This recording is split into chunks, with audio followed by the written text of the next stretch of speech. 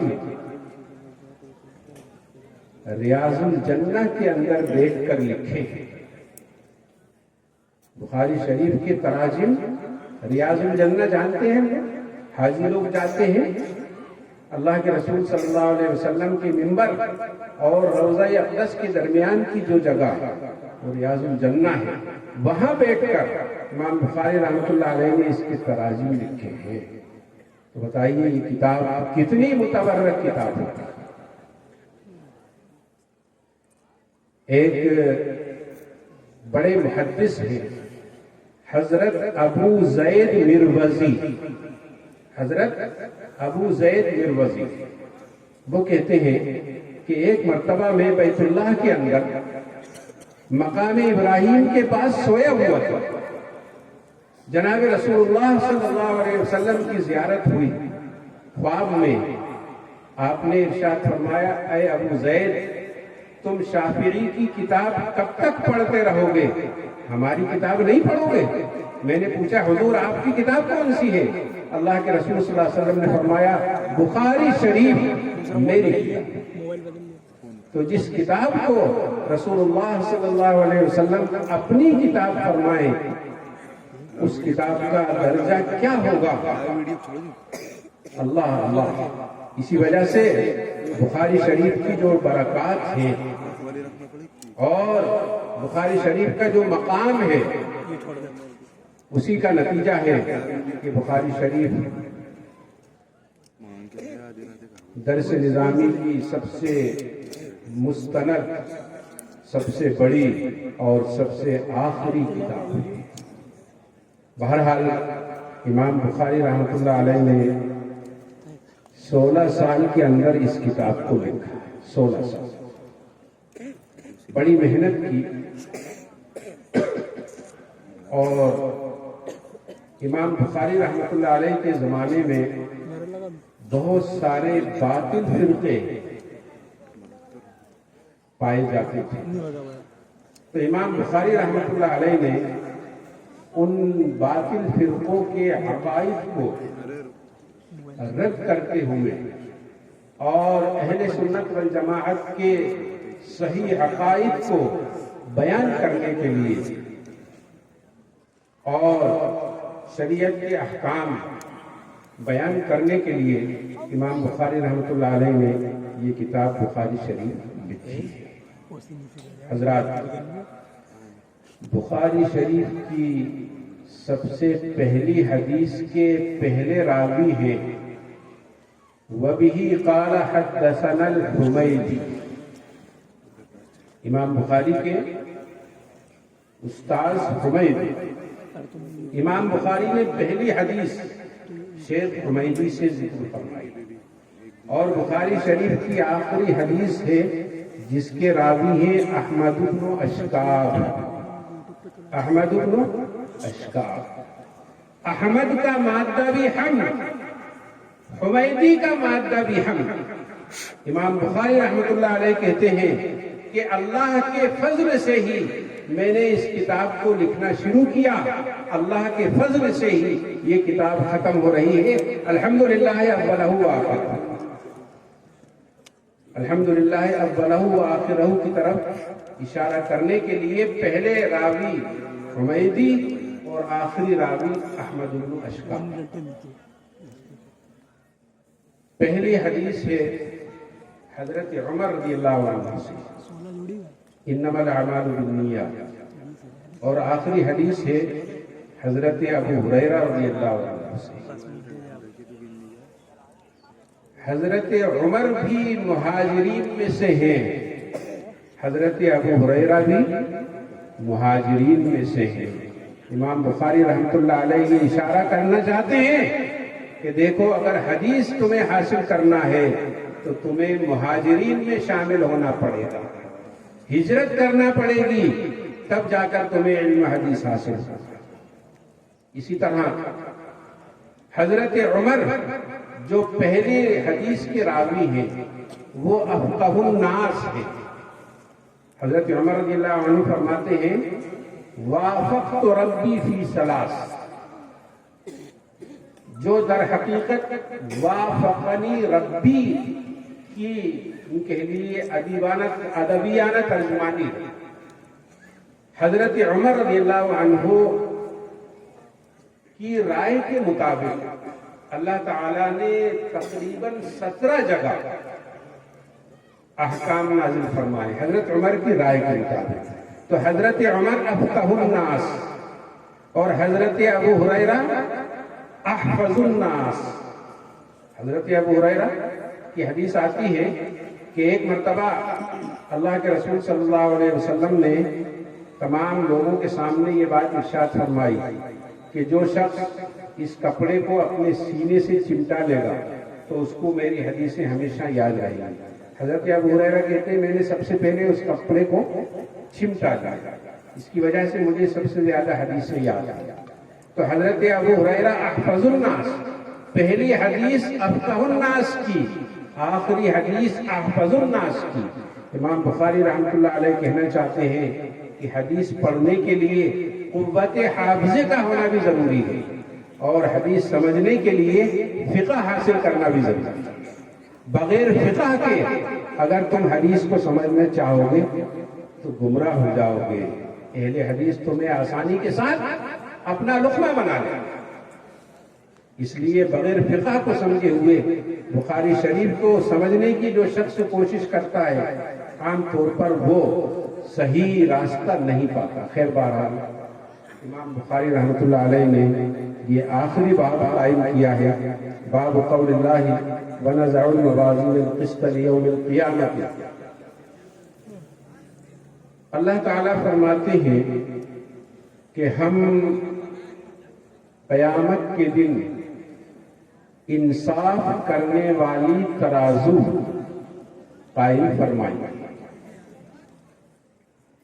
القسط یہ الموازینوں کی صفت بھی ہو سکتی ہے، اگر صفت ہوگی تو یہ ترجمہ ہوگا کہ انصاف کرنے والی ترازو، صحیح تولنے والی ترازو ہم قائم کریں گے، اور للقسط بھی ہو سکتا ہے، وَنَضَعُ الْمَوَازِينَ لِلْقِسْطِ، کہ ہم ترازو قائم کریں گے انصاف کرنے کے لیے۔ دونوں قول محدثین کرام نے نقل فرمائے ہیں۔ بہرحال اللہ تعالیٰ قیامت کے دن جب لوگوں کے درمیان انصاف فرمائیں گے، فیصلے فرمائیں گے، اس وقت اللہ تعالیٰ اعمال اور اقوال تولنے کے لیے ترازو قائم فرمائیں گے۔ الموازین اگرچہ جمع ہے لیکن بہت ساری ترازو مراد نہیں ہے، صرف ایک ترازو مراد ہے۔ جس طرح قرآن میں اور بھی جملے ہیں کئی جگہ، کذبت قوم نوح المرسلین، جمع ہے لیکن ایک رسول مراد ہے۔ اسی طرح یہاں پر موازین جمع ہے لیکن ایک ترازو مراد ہے۔ اللہ تعالیٰ انسانوں کے اعمال اور ان کے اقوال تولنے کے لیے ترازو قائم فرمائیں گے، جس میں تمام انسانوں کے، تمام کے تو نہیں، میں ابھی بتاؤں گا انشاءاللہ، جس میں انسانوں کے اعمال اور اقوال تولے جائیں گے۔ وہ ترازو بہت بڑی ہوگی۔ اللہ تعالیٰ جو ترازو قائم کریں گے وہ ترازو بہت بڑی ہوگی۔ ایک حدیث میں آتا ہے، اور یہ حدیث تفسیر مظہری میں نے پڑھی تھی، اسی آیت کی تفسیر میں، کہ ایک مرتبہ اللہ تعالیٰ نے یہ ترازو حضرت داؤد علیہ السلام کو دکھائی۔ جو ترازو اللہ تعالیٰ قائم فرمائیں گے قیامت کے دن، وہ بہت بڑی ہوگی، اتنی بڑی ہوگی کہ ساتوں آسمان اور زمین بھی اس کے اندر تولے جائیں تو وہ بھی تل جائیں۔ کتنی بڑی ہوگی؟ تو اللہ تعالیٰ نے ایک مرتبہ یہ ترازو دکھائی حضرت داؤد علیہ السلام کو۔ اتنی بڑی ترازو دیکھ کر حضرت داؤد علیہ السلام بے ہوش ہو گئے۔ اتنی بڑی، کتنی بڑی ترازو ہوگی جس میں ساتوں آسمان اور زمین بھی تل جائیں۔ جب ہوش آیا تو کہنے لگے، اے اللہ تعالیٰ، کون شخص اتنی نیکیاں کر سکے گا جس سے کہ یہ ترازو بھر جائے؟ اتنی بڑی ترازو کیسے بھرے گی نیکیوں سے؟ اللہ تعالیٰ نے فرمایا، اے داؤد، میری عزت کی قسم، جو شخص اخلاص کے ساتھ ایک کھجور بھی صدقہ کرے گا میں اس سے اس ترازو کو بھر دوں گا۔ تو اللہ تعالیٰ فرماتے ہیں، وَنَضَعُ الْمَوَازِينَ الْقِسْطَ لِيَوْمِ الْقِيَامَةِ، کہ ہم انصاف کرنے والی ترازو یا انصاف کرنے کے لیے ترازو قائم کریں گے قیامت کے دن، اور بنی آدم کے اعمال اور ان کے اقوال تولے جائیں گے۔ تمام انسانوں کے اعمال اور اقوال نہیں تولے جائیں گے۔ اس وقت 3 قسموں کے لوگ ہو جائیں گے۔ جب حساب کتاب ہو رہا ہوگا تو 3 قسموں کے لوگ ہوں گے۔ بعض لوگ وہ ہوں گے جن کی صرف نیکیاں ہی نیکیاں ہوں گی اور ان کے اعمال نامے میں کوئی گناہ نہیں ہوگا، ان کا اعمال نامہ گناہ سے بالکل پاک اور صاف ہوگا، ان کے اعمال نہیں تولے جائیں گے۔ ان کو تو بغیر حساب کے جنت میں داخل کر دیے، کیونکہ کوئی گناہ ہے نہیں، کوئی برائی ہے نہیں، کوئی غلطی ہے نہیں۔ اور یہ ہوں گے انبیاء کرام اور صحابہ کرام اور اولیاء اللہ اور مقربین، ان کو بغیر تولے ہوئے ان کے اعمال کے جنت میں داخل کر دیا جائے گا۔ بعض لوگ وہ ہوں گے جن کے اعمال نامے میں گناہ ہی گناہ ہوں گے، جن کے اعمال نامے میں گناہ ہی گناہ ہوں گے، ایک بھی نیکی نہیں ہوگی، ان کے اعمال بھی نہیں تولے جائیں گے۔ اور ان کے بارے میں قرآن پاک فرماتا ہے، یعرف المجرمون بسیماہم، ان کو نشانیوں سے، علامتوں سے پہچان لیا جائے گا اور ان کو جہنم میں داخل کر دیا جائے گا۔ ان کے علاوہ بقیہ وہ لوگ جن کے اعمال نامے میں نیکیاں بھی ہیں اور جن کے اعمال نامے میں گناہ بھی ہیں، ان کے اعمال تولے جائیں گے۔ وقال مجاہد القسطاس العدل بالرومیہ ويقال القسط مصدر المقسط وهو العادل واما القاسط فهو الجائر۔ امام بخاری رحمۃ اللہ علیہ کی یہ عادت ہے کہ امام بخاری رحمۃ اللہ علیہ اگر کوئی آیت قرآن کی ذکر کرتے ہیں اور اس میں کوئی لفظ ایسا ہوتا ہے جس سے ملتے جلتے دوسرے الفاظ بھی قرآن پاک میں پائے جاتے ہیں، تو امام بخاری رحمۃ اللہ علیہ ان کا ترجمہ اور ان کی شرح بھی ذکر کرتے ہیں۔ اب امام بخاری نے یہاں پر جو آیت ذکر کی تھی وَنَضَعُ الْمَوَازِينَ الْقِسْطَ، قسطن کا لفظ آیا، تو پہلے تو امام بخاری اس کا مفہوم بتا رہے ہیں اور قرآن پاک میں جو الفاظ آئے جیسے ایک جگہ قرآن پاک میں ہے وَزِنُوا بِالْقِسْطَاسِ الْمُسْتَقِيمِ، ایک جگہ قرآن میں آیا ہے وَأَقْسِطُوا فَإِنَّ اللَّهَ يُحِبُّ الْمُقْسِطِينَ، اور ایک جگہ قرآن میں آیا ہے وَأَمَّا الْقَاسِطُونَ فَكَانُوا لِجَهَنَّمَ حَطَبًا۔ تو امام بخاری رحمۃ اللہ علیہ ان تمام کی تشریح کر رہے ہیں، فرماتے ہیں قسطاس کے معنی انصاف کرنے کے، وزنوا بالقسطاس المستقیم، اس کے معنی انصاف کرنے کے، اور قسطن یہ مقسطن کا مصدر ہے اور مقسطن انصاف کرنے والے کو کہتے ہیں، اور قاسطن اس کے معنی ظالم کے ہیں، اسی وجہ سے قرآن میں ہے وَأَمَّا الْقَاسِطُونَ فَكَانُوا لِجَهَنَّمَ حَطَبًا، کہ جتنے ظالم ہیں وہ سب جہنم کا ایندھن بنیں گے۔ یہ ترجمہ ہے امام بخاری رحمۃ اللہ علیہ کا۔ امام بخاری رحمۃ اللہ علیہ اس ترجمے سے یہ کہنا چاہتے ہیں عام لوگوں سے کہ دیکھو کوئی بھی کام کرنے سے پہلے اس بات کا یقین کرو کہ تمہارا یہ عمل قیامت کے دن تولا جائے گا۔ کسی بھی کام کو کرنے سے پہلے اس بات کا یقین کر لو کہ تمہارا یہ عمل قیامت کے دن تولا جائے گا۔ اسی طرح جو بات اپنی زبان سے نکال رہے ہو اس سے پہلے یہ سوچو کہ میرے بول بھی تولے جائیں گے، میرے بول بھی، میری باتیں بھی تولی جائیں گی۔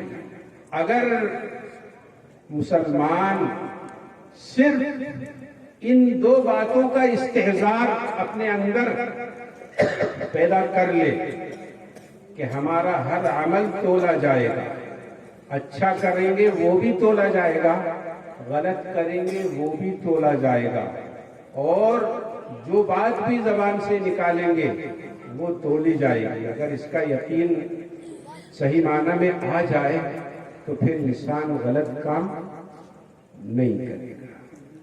آج تو ہر انسان آزاد جو سمجھ میں آ رہا ہے کر رہا ہے، جو سمجھ میں آ رہا ہے کر رہا ہے، جو چاہ رہا ہے اس کو جیسا چاہتا ہے دوسرے کے ساتھ سلوک کرتا ہے۔ دودھ بیچنے والا جتنا چاہتا ہے دودھ میں پانی ملا لیتا ہے اور پانی ملانے سے پہلے آگے پیچھے مڑ کے دیکھتا ہے، آگے ادھر دیکھتا ہے، ادھر کوئی نہیں ہے، چلو جلدی سے نہیں۔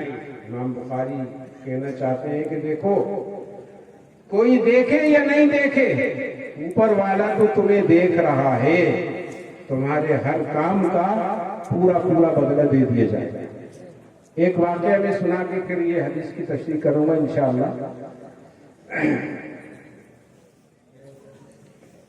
میدان حشر میں دودھ کا دودھ اور پانی کا پانی ہو جائے گا، سمجھ گئے نا؟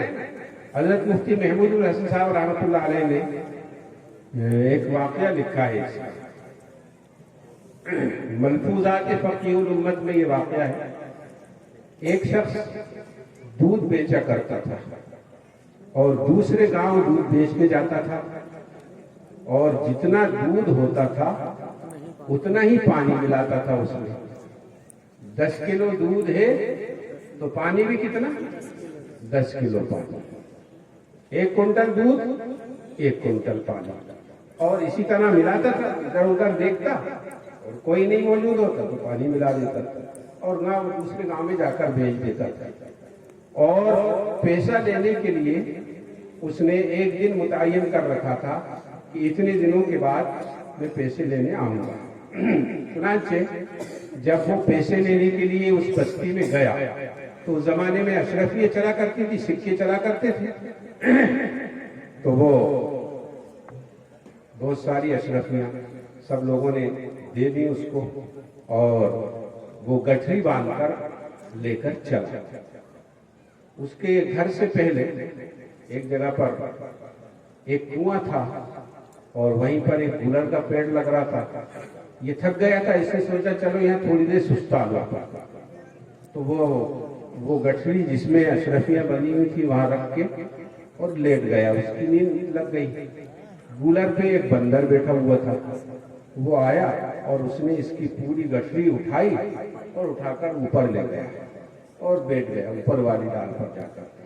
اب یہ آدمی نیند پوری دیکھا کہ کیسے کام, ادھر ادھر دیکھا تو اوپر دکھا کہ بندر اس کی پوری گٹھری لیے ہوئے بیٹھا ہوا ہے بڑے آرام سے.